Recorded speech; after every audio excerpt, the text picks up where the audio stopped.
viongozi, wanaharakati na wakazi wa kaunti ya Nyeri wamefanya maandamano ya amani kulalamikia kuongezeka kwa visa vya ubakaji na mauaji ya watoto katika kaunti hiyo. Na wakiwa wamebeba mabango walitembea kilomita 15 hadi nyumbani kwa Chantel Waruguru, mtoto wa miaka 7 aliyepatikana ameuawa wiki jana. Na Crispin Otieno na mengi zaidi.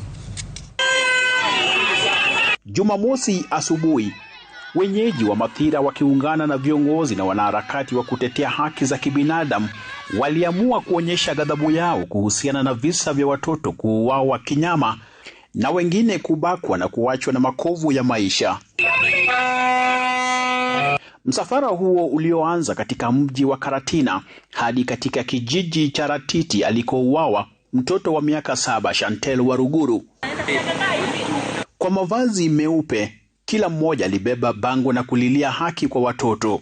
The office of the Chief Justice, Martha, who is a mother herself, and we know that she is very much against GBV, to ensure that justice is swift, especially in cases of defilement or raping children.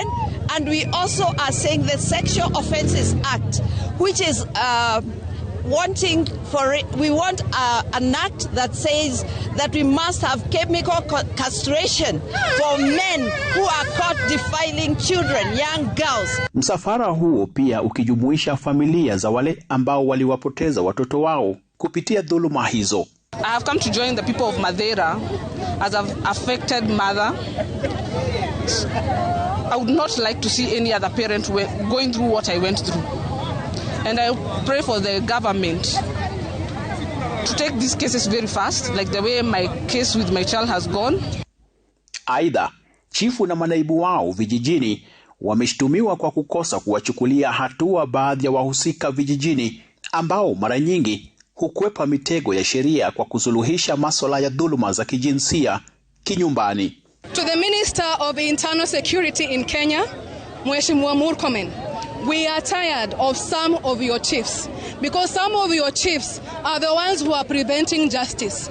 Mtoto anashikwa cha nguvu, instead of a chief reporting the matter to a police station, anakaa chini na kangaroo court, and that matter is discussed out of court. We are working hard to see that it passes through, because we must do something that will make people fear to look at a small girl like she's an adult. Hayo ya kijiri, kamanda wa polisi Mathira West Pixley Musyoki amethibitisha kwamba mshukiwa mkuu wa mauaji ya mtoto Chantel Waruguru tayari amekamatwa, huku nyanyake mtoto huyo akijisalimisha kwa polisi. Nyanya huyo anatuhumiwa kushirikiana na mjombake mtoto huyo kuficha unajisi na mauaji ya mtoto huyo.